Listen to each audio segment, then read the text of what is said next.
अब हम सेंड के फंक्शन की एक एग्जांपल देख लेते हैं कि किस तरीके से हम एक एड्रेस की डेटा टाइप बनाएंगे और उस पर फंड्स ट्रांसफ़र करेंगे सेंड के फंक्शन के थ्रू। एड्रेस डेटा टाइप बनाने का तरीक़ेकार आपने देखा है, एड्रेस माई एड्रेस इक्वल्स। अब यहाँ पर हमें कोई इथीरियम या कॉन्ट्रैक्ट का एड्रेस देना है। तो इस वक्त हमारे पास कोई एड्रेस मौजूद नहीं है, लेकिन हम इस वक्त रिमिक्स में मौजूद हैं और रिमिक्स में ये हमारे पास एडिशनल अकाउंट्स दे देता है रिमिक्स खुद से परफॉर्म करने के लिए, ताकि हम टेस्ट कर सकें या जो भी एक्शन परफॉर्म करना हो। तो इस वक्त ये अकाउंट सेलेक्टेड है 8199, इसमें इथीरियम मौजूद हैं।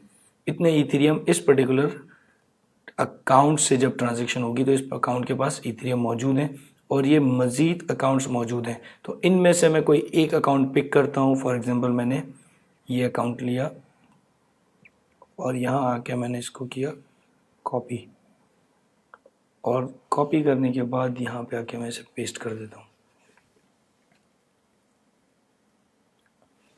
अब आप देखें ये इस अकाउंट का एड्रेस प्रिंट हो गया। अब मैं अकाउंट अपना फिर से स्विच कर लेता हूँ 81 पे, ताकि मैं करूँगा ये कि इस अकाउंट से जिसमें 81 इथीरियम में ट्रांजैक्शन करूँगा और इस अकाउंट जिसमें 100 इथीरियम में इस पर फंड्स ट्रांसफ़र करूँगा।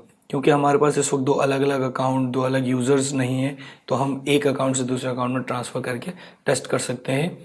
लॉजिक टेस्ट हो जाएगी, फिर आप अलग एड्रेस से करना चाहें, किसी और के एड्रेस पे ट्रांसफ़र करना चाहें तो आप ये कर सकते हैं। तो आपने एक एड्रेस का वेरिएबल बनाया, उसमें एड्रेस रखा है। अब आपने लिखा फंक्शन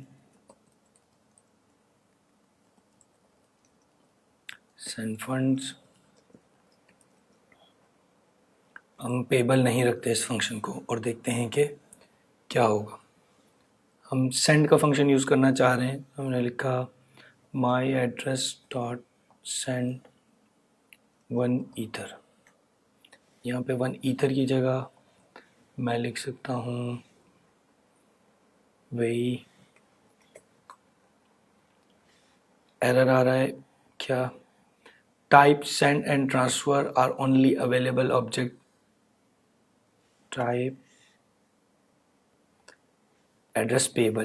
कह रहा है जो पेबल एड्रेस होता है उस पे आप सेंड का फंक्शन कॉल कर सकते हैं। इस एड्रेस को मैंने पेबल नहीं बनाया है, इसलिए ये मुझे एरर दे रहा है कि आप इस पर सेंड और ट्रांसफ़र का फंक्शन कॉल नहीं कर सकते।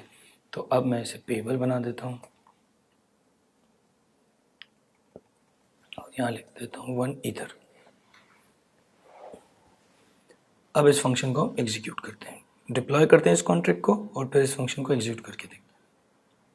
डिप्लॉय किया,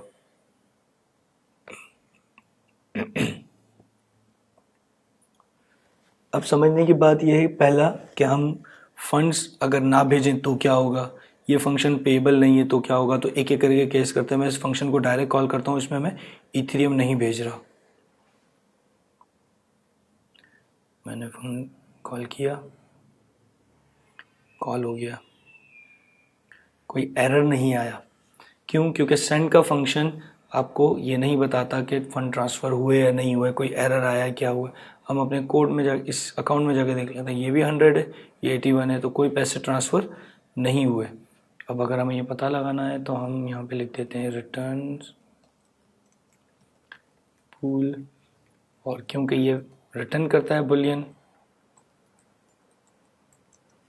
आपने लिखा इस फंड्स एंड रिटर्न। फिर से एग्जीक्यूट करते हैं, कॉन्ट्रैक्ट डिप्लॉय करेंगे और फिर सेंड फंड पे क्लिक करेंगे।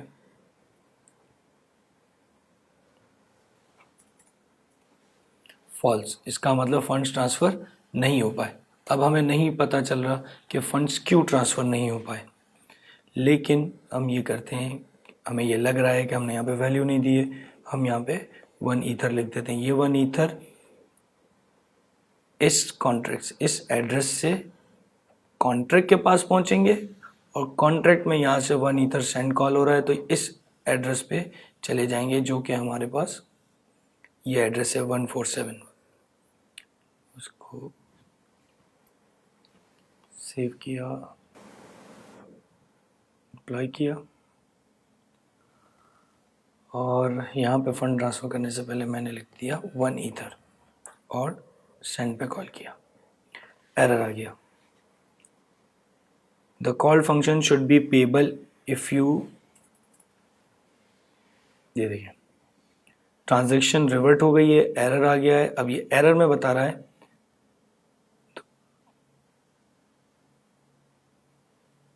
The call function should be payable if you send value and the value you send should be less than current balance.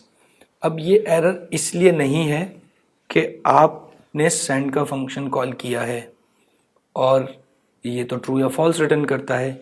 ये एरर इसलिए है कि आप अपने इस सेंड के फंक्शन को, सेंड फंड्स के जो फंक्शन है आपने जो बनाया है, इसकी कॉल पे आप इथेरियम भेज रहे हैं। तो जब आप इथेरियम भेज रहे हैं तो ये फंक्शन पेएबल होना चाहिए।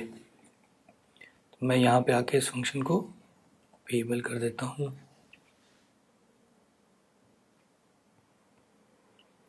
कंसोल क्लियर करते हैं।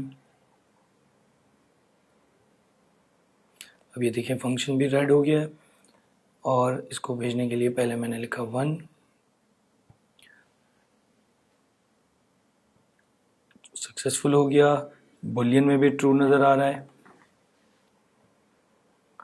और अब हम अपने अकाउंट्स में देखेंगे तो ये 81 से 80 हो गया है और यहाँ पे 101 आ गया। तो एक इथेरियम एक अकाउंट से दूसरे अकाउंट में ट्रांसफ़र हो गया है। अब हम ये करेंगे कि हम फंड्स तो भेजेंगे लेकिन पूरे नहीं। यहाँ पर हमने रखा है 2 ईथर लेकिन हम भेजते हैं 1 ईथर। तो पहले डिप्लॉय करना पड़ेगा, कोड चेंज हुआ है।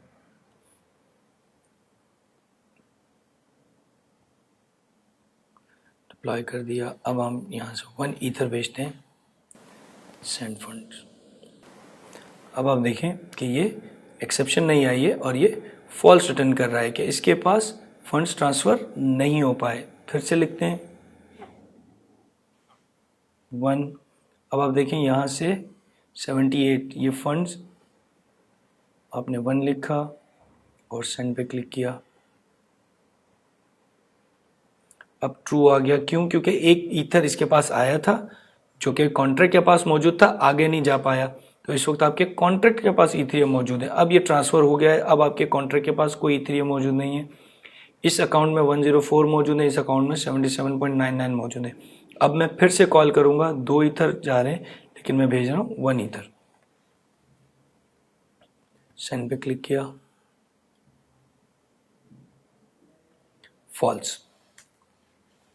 फॉल्स आ रहा है। अब क्योंकि आपने एक इथेरियम भेज दिया था जो कि इस कॉन्ट्रैक्ट के पास पहुंचा है लेकिन एड्रेस के पास ना जा पाया, तो आपके पास से 76 हो गया, यानी कि इस अकाउंट से एक इथेरियम कम हो गया लेकिन इसमें नहीं पहुंचा है। तो वो गया क्या, कहाँ इथेरियम? वो इथेरियम इस कॉन्ट्रैक्ट के पास रह गया है। इसीलिए जब अगली बार मैं यहाँ पे फिर से एक इथेरियम भेजूंगा तो आना चाहिए एरर, लेकिन क्योंकि कॉन्ट्रैक्ट के पास एक इथेरियम मौजूद है तो अब मैं सेंड फंड्स पे क्लिक करूंगा तो अब ये ट्रू आ जाएगा। क्यों? क्योंकि 2 इथेरियम वहाँ मौजूद थे, आपके पास से 76 से 75 हो गए और यहाँ पे 2 इथेरियम आ गए। तो जब भी आपको फंड्स ट्रांसफ़र करने होंगे आप सेंड का फंक्शन यूज़ करेंगे। सेंड के फंक्शन में प्रॉब्लम ये है, प्रॉब्लम कह लें या अब रिकमेंडेड नहीं है कि आप सेंड का फंक्शन यूज़ करें, ट्रांसफ़र यूज़ करें, क्योंकि अगर फंड्स ट्रांसफ़र नहीं हो पाते तो आपके पास से फंड्स निकल चुके हैं, कॉन्ट्रैक्ट के पास पहुंच गए लेकिन उससे आगे नहीं जा पाए, सेंड ने फॉल्स रिटर्न कर दिया और आपके इथेरियम निकल गए। तो इसलिए आप सेंड का फंक्शन यूज़ करेंगे तो आपके इथेरियम जो जा चुके हैं वो भी रिवर्ट नहीं होंगे।